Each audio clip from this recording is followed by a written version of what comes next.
I, Donald John Trump, do solemnly swear. Donald Trump takes office as President of the United States.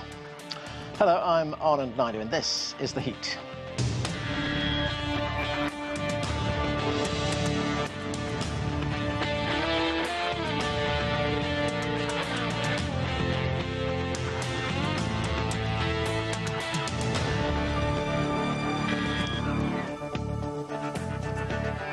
It's been an extraordinary day in Washington, D.C., with Donald Trump returning to the White House as the 47th United States president.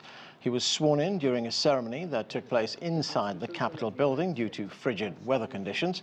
During his inauguration speech, the president laid out an agenda for change that includes strong action on illegal immigration, border security, and the economy. For more on the day's events, we begin with this report from CGTN's Jim Spellman. The ceremonies began at the White House, where Joe Biden and his wife welcomed Donald Trump and his wife for a ceremonial tea before both couples traveled together to the U.S. Capitol. In the rotunda were all of the living former U.S. presidents, as well as tech CEOs Elon Musk, Mark Zuckerberg, Jeff Bezos, China's Vice President Han Zheng, sent as a special representative of Chinese President Xi Jinping. All of them looked on first as J.D. Vance was sworn in as Vice President, then as Donald Trump was sworn in as president. In his speech, he called today Liberation Day, and it struck certainly a different tone than the speech 8 years ago when he was first sworn in.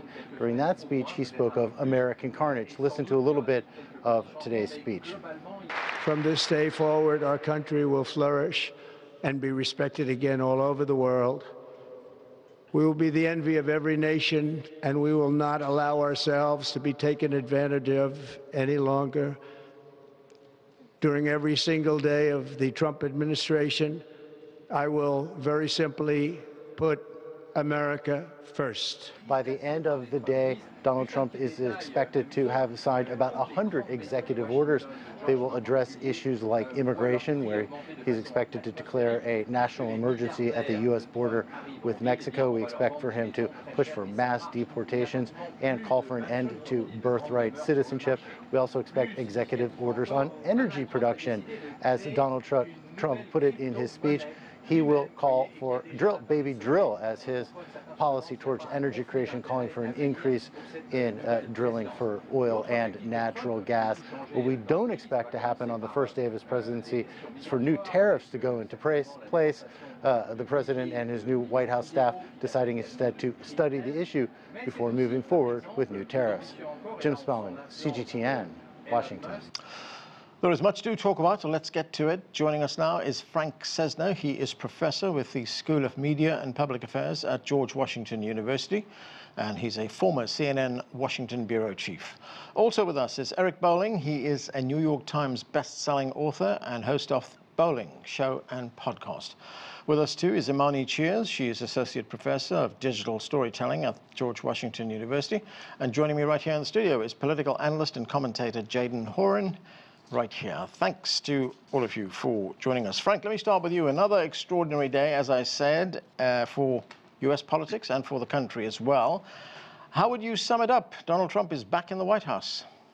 It's a different Donald Trump who's back in the White House. I think you could see it in his demeanor, and you could hear it in his speech. He's a more confident Donald Trump. He's also a more quietly defiant Donald Trump. This is not an aberration.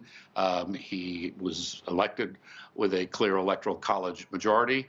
And something struck me here that actually reminded me of when I was covering, and this is when I cut my teeth, when Ronald Reagan. Ronald Reagan cited the assassination attempt and that God spared his life and spared his life for a reason. And we sort of heard that from Trump again today. And so even though he talked about being a unifier and a peacemaker, which he wants to do, he also clearly still has a very serious, sort of cataclysmic view of America. He said he took harsh aim at a crisis of trust in this country, a government that can't manage a crisis at home, immigration, national emergency, can't deliver basic services, pointing to North Carolina and the LA fires as places where the American government has failed, never mind who is in the room. So what I saw today, what I heard today, is a Trump who's been preparing for this. He knows what he wants to do. He's surrounded himself, as we've discussed before on this program, with people who are going to execute.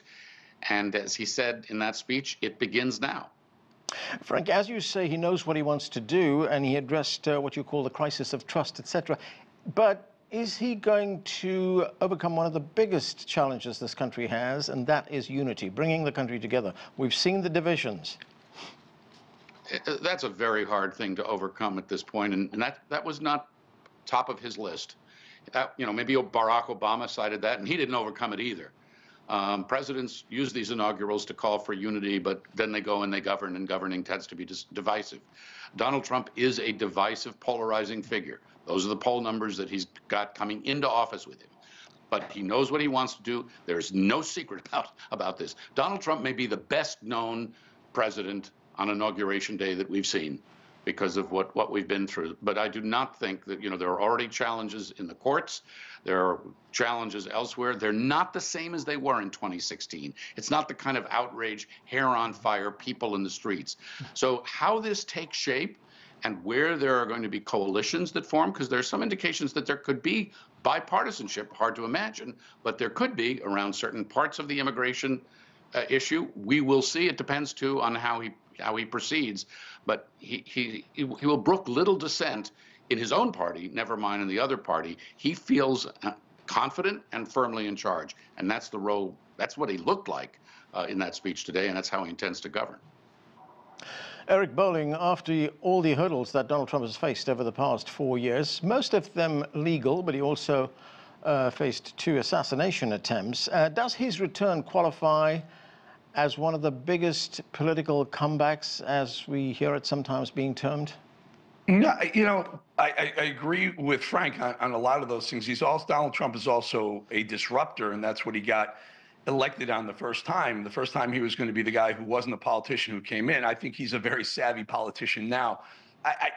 Arnon, it's a very good question. I don't think this is the greatest political comeback. I believe this is a man and a following that thought he won a second election, a second term, certainly won the right to a second term, and now we see it with the massive numbers behind him with this mandate he's going. He had a lot of resolve today. He picked up where he left off, in my opinion. The first thing he talked about after he was sworn in was closing the border. We're going to deport people. Next thing was drill, baby, drill. We're going to develop energy production in America the way we were doing it the first time. If you remember, oil went negative during his first term. And then he hit something I think was really, really important.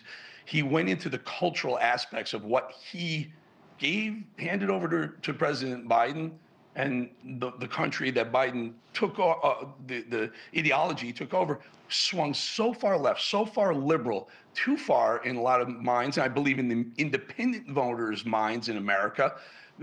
Seeing drag queen story hours and whatnot, all those things that were happening, DEI being at the top of people's agenda on both the corporate level and the academic level, he saw that, recognized that, and it was happening too fast. And that's the third thing that he vowed to change was the DEI. He said, the U.S. government, I will make a federal mandate that the United States government recognizes 2 genders in America. He's laid it out perfectly to pick up where he left off 4 years ago.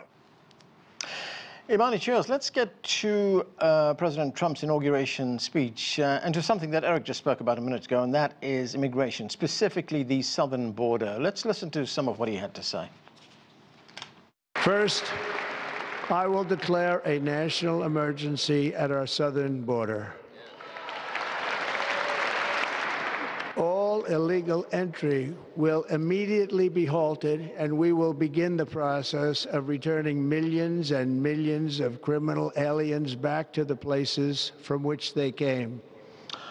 And Imani, the president also said that he will use troops to stop what he calls an invasion of the country. I mean, how much concern is there among groups in this country right now, particularly Hispanic and Latin groups?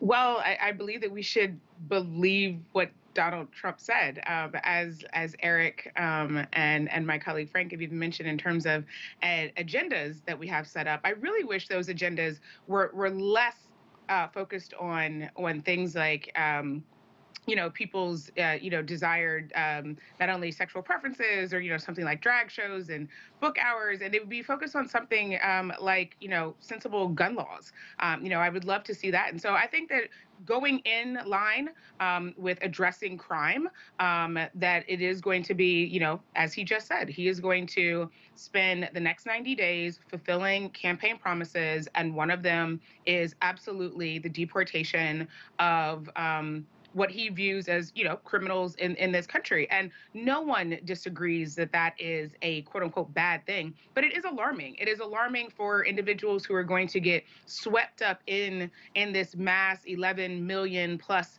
number that are not criminals. It's going to be the separation of families that we're going to see. And it's going to be, I think, a bit chaotic. I hope it isn't.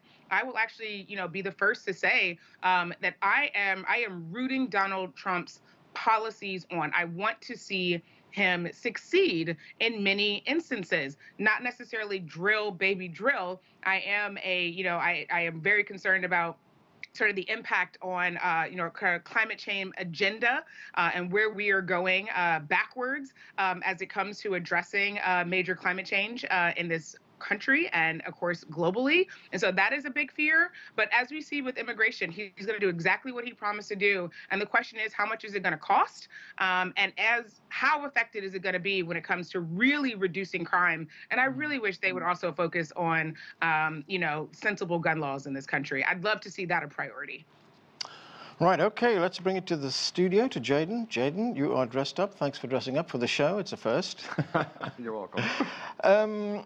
First, let me get your view on today's events. And then, this issue that we're talking about, immigration, how would you rank this issue for Trump's followers, the people who voted for him? It's the core issue. I would rank today's speech to be incredibly optimistic. The tone to me was completely different than it was in the inauguration in 2017. Then it did feel dark. I mean, he was coming off of arguing the Obama years were a low time in the apology tour to the world. And this time we could argue that the last 4 years coming off the heels of COVID have been obviously much darker. And yet the tone was about what we can do moving forward, what the movement, what the Make America Great Again movement has accomplished and what it can do. But immigration has always been the core thing. When he announced his run in 2015, it was on the heels of talking about America being invaded. It was that rampant lawlessness, while they may not be criminals in the sense of indicted criminals, they're lawbreakers, that they have been ignored by both parties. The Washington consensus had been to ignore immigration, and on the Republican side, it helped big businesses, and on the Democrat side, there was a firm belief in this emerging Democratic majority that would be made up of black and brown people, and that by importing people in a line with big business interests, it would be beneficial politically. So, this movement says immigration is core, which is why we saw that was the thing that he focused on in this inauguration address. And really on immigration specifically, saying that the last 4 years, we need to replay it. Those people specifically, those are the people that the law breaking and the rampant importation of people that needs to be undone. Okay, before I move on, Jaden, I just want to get your thoughts on something that Frank said earlier in the show at the beginning, when he talked about the Donald Trump that we saw today was different, more confident, a man who had a sense of what he wants to accomplish. I think he knows his place in history. There not one but 2 assassination attempts, I think, tempered his awareness that it's temporal, right? It's an ephemeral existence here on Earth, and if he wants to make an impact, he can. And I would disagree with Frank just a little bit, because Donald Trump did say there's 2 things that he wants to be known for at the very end of his speech, and that was a peacemaker and a peacekeeper, and someone who does unify the country. I really do believe in his mind, regardless of him being a divisive human being and politician, that he wants people to believe in a legacy of unification, that he brought people together. Can that be achieved? Can that be obtained, and can it be achieved? Well, your guess is as good as mine. We know who Donald Trump is, and we can expect 4 years to be a raucous adventure in the American experience. But it is something that I believe he wants, and there was a change in the tenor and tone, and that solemnity and that seriousness was observed today. Frank, one of the other things that Donald Trump talked about was Mexico. He says that he's going to designate the drug cartels as terrorist organizations. What does that mean? What are the implications of that? And what will it mean for relations with Mexico? Well, it means that he'll have some more legal tools at his disposal. It also means that, as he's done with the declaring the emergency at the national emergency at the border, he may be able to deploy the military in new and different ways, and it allows him to ratchet up the heat and turn up the light on the role of gangs, whether he goes after them as national drug distributors, drug cartels, essentially in this country, or in the cities, because he's also said he wants to go into cities. The big thing on immigration, and this conversation on immigration is really important, and it's like the others. You know, we say you campaign in poetry and you govern in prose.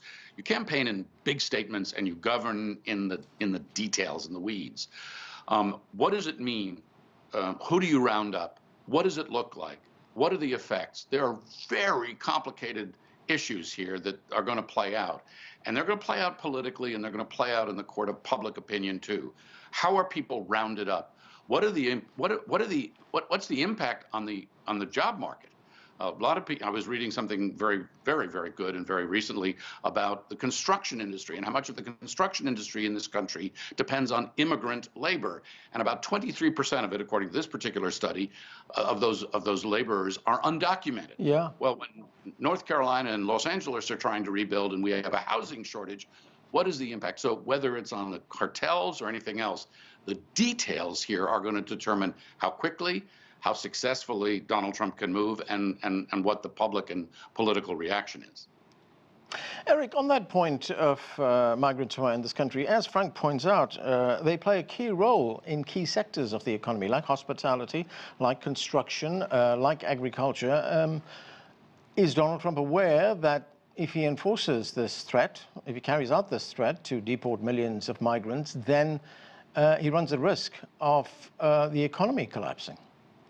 You know, I don't think the economy, and I don't think his economists are telling him the economy will collapse, Arnon. I think, sure, prices will go up. There's no question. You increase the price of labor, the cost of labor, the end product is going to have to increase in price. There's no question about it. But there are ways that this can be resolved. Donald Trump has always maintained, I'm for a big wall with a big door. And the way I interpret it, I know Donald Trump personally, I know him very well. The way I interpret it is that they may do, because they promised to do this from day one. They promised to do this in 2016, all the way straight through, deport and put people back who aren't here legally. In fact, Stephen Miller, who's the Deputy Chief of Staff Policy, the most powerful person in the Oval Office besides Donald Trump himself, today just tweeted with an hour after the speech, if you're here illegally, go home. I will just point something out. This time around, Donald Trump will get things through. He will get things through. The first time around, he brought people on who weren't real Trump people. Jeff Sessions as the Attorney General, Reince Priebus as a Chief of Staff, and McConnell. He has the House, he has the Senate, he has a resolve to push things through. I'm sorry, you want to get in here, but I believe that he will figure out a way, bring more people back in, but legally. Yeah, I just want to get to one of his other economic priorities, Eric, and that is defeating inflation. And he sees boosting energy production as a solution. Let's listen to what he had to say about that. The inflation crisis was caused by massive overspending and escalating energy prices, and that is why today I will also declare a national energy emergency. We will drill, baby, drill. Question is, Eric, can he deliver on these things? Yeah, he can, and he has. And again, I spent 20 years in the energy industry before this TV gig thing. Donald Trump is the only time in the history of since we discovered oil in Pennsylvania, the oil prices went negative because we were drilling so much. We were producing so much oil that we were exporter of oil rather than net importer. We're back to an importer again. He will do that. And I am telling you, Arnon, I've been doing this my whole entire life. Prices of everything are tied to the price of oil.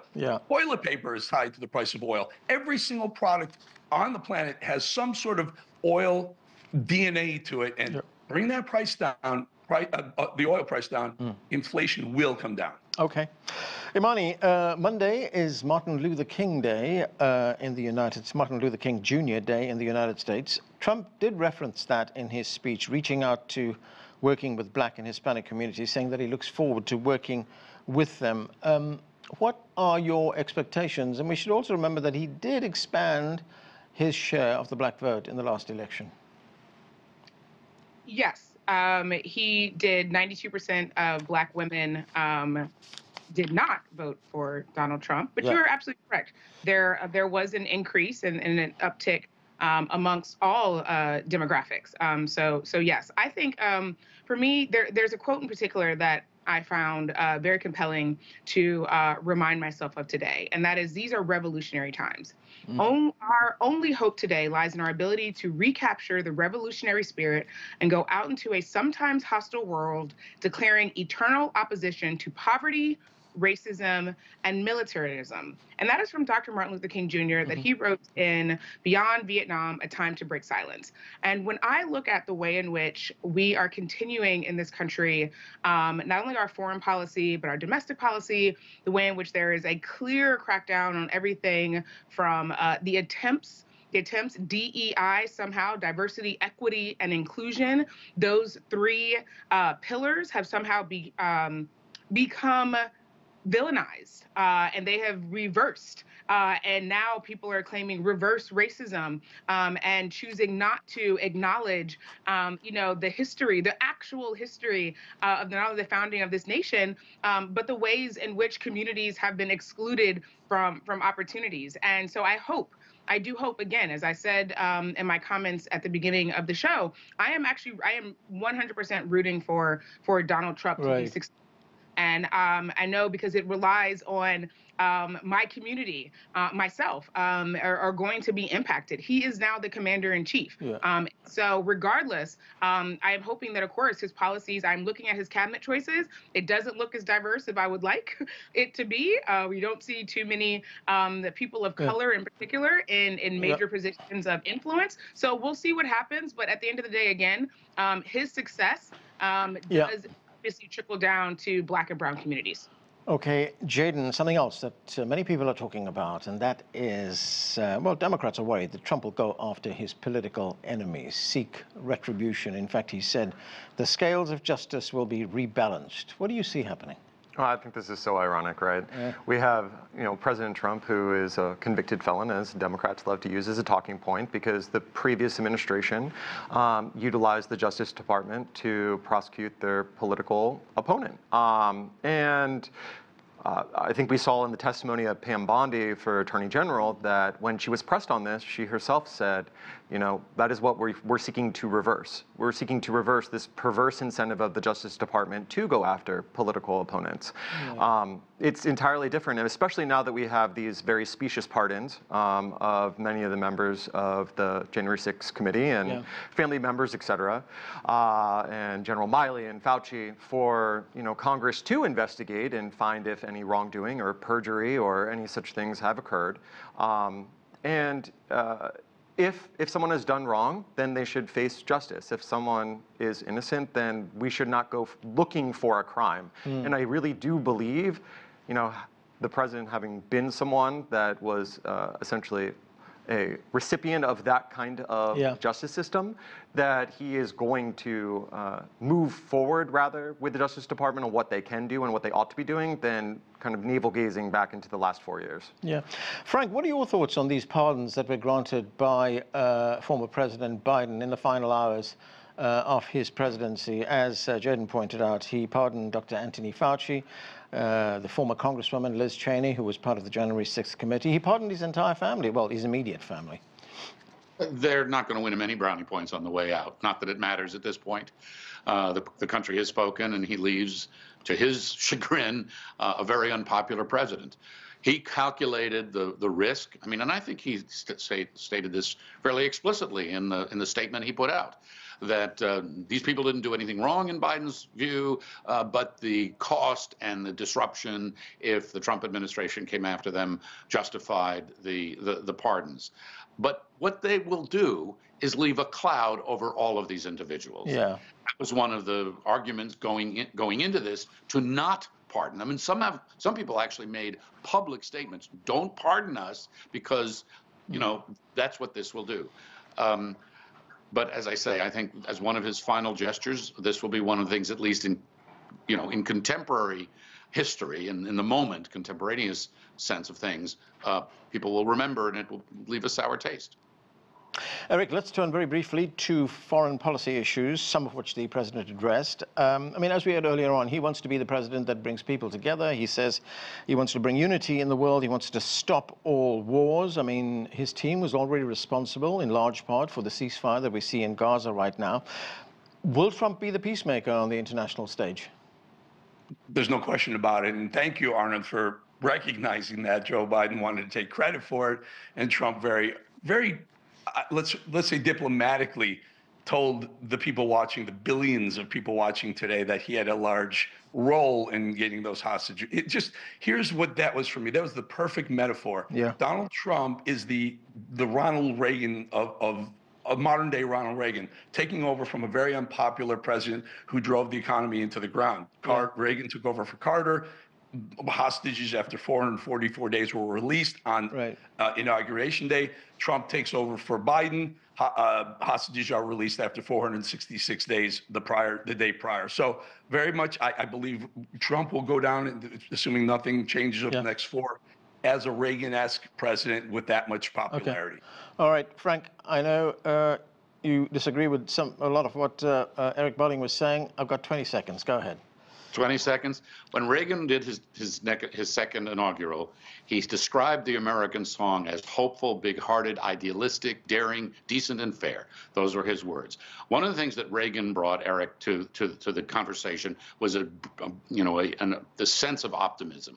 Comparing him, there may be comparisons, but a different place. The Middle East is completely different than Iran. Right. I wouldn't go too far with that comparison. And one last thing Trump could have done, he could have at least acknowledged a little bit of the role of the Biden administration, because a lot of what the ceasefire was all about was what Biden talked about in the spring. It's a matter of timing.